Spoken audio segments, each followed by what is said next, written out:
మొత్తానికి 4 నోటిఫికేషన్లు 7437 ఉద్యోగాలు పోలీస్ ఎస్పీఎఫ్ అగ్నిమాపక జైళ్ల శాఖలో వివిధ పోస్టుల భర్తీకి సర్కారు పచ్చజెండా నోటిఫికేషన్లు విడుదల చేసిన టీజీపీ ఆర్బీ అట్లే త్వరలోనే ఆన్లైన్ దరఖాస్తుల తేదీలు వెళ్లడంటూ రాష్ట్రంలోని నిరుద్యోగులు ఎంతో కాలంగా ఎదురుచూస్తున్న పోలీసు ఉద్యోగాల నోటిఫికేషన్లకు జారీ అయ్యాయి.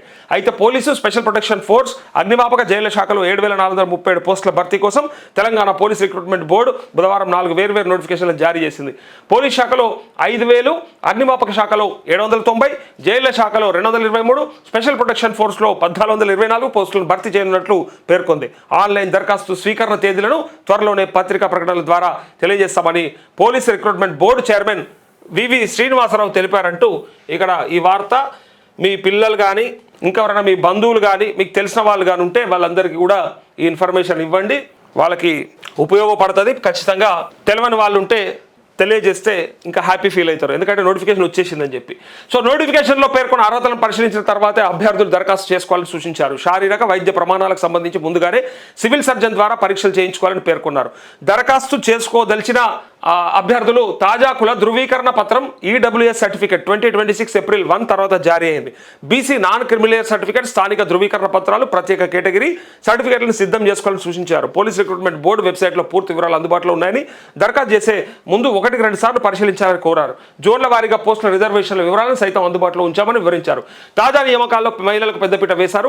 Police constable, civil, SPF constable, fire fighters విభాగాల్లో 3వ వంతు, ఏఆర్ కానిస్టేబుల్ పోస్టులో దాదాపు 10% పోస్టులను మహిళలకు రిజర్వ్ చేశారు. ఈసారి మహిళలకు హారిజెంటల్ రిజర్వేషన్ అమలు చేయనున్నారు. మహిళా అభ్యర్థి ఏ సామాజిక వర్గానికి చెందిన వారైతే ఆ వర్గంలోనే మహిళా రిజర్వేషన్ కింద ఆమెకు అవకాశం కల్పిస్తారు. అర్హత కలిగిన మహిళా అభ్యర్థులు అందుబాటులో లేకపోతే ఆయా ఖాళీలను అదే సామాజిక వర్గానికి చెందిన పురుష అభ్యర్థులతో భర్తీ చేస్తామని బోర్డు చైర్మన్ శ్రీనివాసరావు తెలిపారంటూ ఇది కొంత మంచి బెటర్ ఆపర్చునిటీ. మహిళలు ఎవరైతే పోలీస్ కానిస్టేబుల్ పోస్టులకు అప్లై చేస్తున్నారో వాళ్ళకి మహిళా కోటా కింద రిజర్వేషన్తో పాటు మీ సామాజిక వర్గానికి సంబంధించి ఒకవేళ ఎస్సీ కోటా, ఎస్టీ కోటా, ఇంకేదన్నా అంటే కోటా ఉంటే, బీసీ కోటా ఉంటే ఆ కోటాలోనే ఉండేటువంటి మహిళలతో మాత్రమే పోటీ. సో పక్కాగా అది కొంత బెనిఫిట్ ఉపయోగపడుతుంది. భర్తీ చేయనున్న పోస్టులు ఇవి. పోలీస్ శాఖ సబ్ ఇన్స్పెక్టర్ సివిల్ ఏమో 148, sub inspector AR 14, reserve sub inspector 12, reserve sub inspector 3, assistant sub inspector 23, constable 3697, civil constable AR 1052, constable CPL 24, constable driver 20, constable mechanic 7, అట్లే station fire officer 39, fire fighter 751 అగ్నిమాపక శాఖల. అట్లే jail శాఖల deputy Jailer పురుషులు 14, deputy Jailer మహిళలు 1, warder పురుషులు 196, warder మహిళలు 12, special protection force కింద సబ్ ఇన్స్పెక్టర్ 44, కానిస్టేబుల్ 1380 అంటూ ఈ 7437 పోస్టులు ఏవైతే ఉన్నాయో ఇది 19,000 వేసి ఉంటే బ్రహ్మాండంగా ఉంటుండే నిజంగా. ఎందుకంటే లక్షలాది మంది కోచింగ్లు తీసుకుంటా ఉన్నారు. ఇక్కడ 7400 మంది కూడా సరే సెలెక్ట్ అయితే వాళ్ళు సంతోషంగానే ఉంటారు, వాళ్ళు బాగానే ఉంటారు. కానీ లక్షలాది మంది ప్రయత్నం చేసుకుంటారు. అందులో ఒక 50,000 మంది అయితే చాలా సీరియస్గా ప్రయత్నం చేస్తారు. 1,00,000 మంది కూడా ఉంటారు, కానీ ఒక 50,000 మంది అయితే ఇక చావోరేవో అన్న లెక్కల ప్రిపేర్ అవుతూ ఉంటారు. డూ ఆర్ డై సిచ్యువేషన్లో. ఎందుకంటే నేను చాలా అకాడమీలు చూసిన కాబట్టి, వేరే అకాడమీలో ప్రిపేర్ అవుతున్నటువంటి పిల్లలకు కొంత పరిచయం ఉంది కాబట్టి వాళ్ళు చెప్తుంటారు అనమాట. నోటిఫికేషన్ రాక ఎన్నాళ్ళు అయింది, పైగా వస్తే కొంత ఎక్కువ పోస్టులు వేస్తే ఇంకొంచెం ఆపర్చునిటీ ఎక్కువ ఉంటుండే, ఇప్పుడు ఇంకా ఎక్కువ కష్టపడాల్సి వస్తుంది అని అంటా ఉన్నారు. 19,000 వేసి ఉంటే నిజంగా, అంటే విద్యార్థులు నిరుద్యోగులు కోరుకున్నట్టు 19,000 20,000 వేస్తుంటే నిజంగా ఉపయోగపడేది. చాలామంది పిల్లల భవిష్యత్తు జర బంగారమయమవుతూ ఉండే.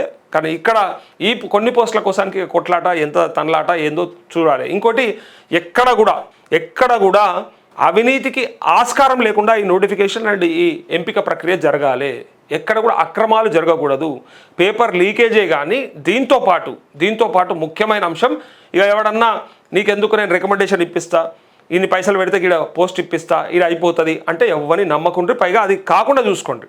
రేవంత్ రెడ్డి గారికి హోంశాఖ మీ దగ్గర ఉంది కాబట్టి చాలా సీరియస్గా నేను, ఎందుకంటే ఇంతకుముందు కూడా నేను అప్లై చేసినప్పుడు విన్నటువంటి మాట కానిస్టేబుల్కి కాదు, సిసిఎల్ఏ ఏదైతే ఉందో ఆ డిపార్ట్మెంట్, అంటే రెవెన్యూ డిపార్ట్మెంట్లో ఒక పోస్ట్కి అప్లై చేసి నేను ఎగ్జామ్ రాయడానికి ప్రిపేర్ అవుతున్న టైంలో చాలామంది నాయకుల్ని కలిస్తే అప్పుడు ఏమైందంటే గ్రూప్ 4 అండ్ అట్లే విఆర్ఓ పోస్టులది కూడా ఆ టైంలో ఏం చేశారంటే, అంటే జూనియర్ అసిస్టెంట్లది ఆ టైంలో ఏం చేశారంటే చాలామంది మంత్రుల దగ్గరకు పోయారు. కిరణ్ కుమార్ రెడ్డి ముఖ్యమంత్రి, అది ఆయన పరిధిలోనే ఉంది, ఎవరిని ముట్టొద్దు అన్నాడు, ఎవరిని టచ్ చేయొద్దు అన్నాడు. సో ఖచ్చితంగా ఎక్కడ కూడా అంటే నికార్స్గానే జరగాలి తప్ప ఎంపిక ప్రక్రియ ఎక్కడ కూడా అక్రమాలకు తావు ఉండకూడదు అని చెప్పిండు అని చెప్పి చాలామందికి రిప్లైలు వచ్చినాయి. అప్పుడు తిరిగిరు చాలామంది, మాకు జాబ్లు ఇప్పిస్తామన్నారని, లేకపోతే ఇదని అదని. నేను కాదు, తిరిగిన వాళ్ళ సంగతి చెప్తున్నా. వాళ్ళు అప్పుడు అన్నటువంటి మాట, ఆ మంత్రులు వాళ్ళు రివర్స్లో చెప్పినటువంటి మాట, అది మన పరిధిలో లేదు, అది ముఖ్యమంత్రి గారే సమీక్షిస్తూ ఉన్నారు ఈ నోటిఫికేషన్, కాబట్టి ఎట్టి పరిస్థితులలో ఇట్లాంటి చేయడానికి, గ్యాంబ్లింగ్ చేయడానికి ఛాన్స్ లేదు అని చెప్పిండ్రని చాలామంది అన్నారు అప్పుడు. ఇప్పుడు కూడా అదే జరగాలి, నిజాయితీగా జరగాలి, కష్టపడ్డోళ్ళే ఎగ్జామ్ రాయాలి, కష్టపడ్డోళ్ళే పాస్ కావాలి, వాళ్ళకే ఉద్యోగాలు రావాలి, అది లెక్క.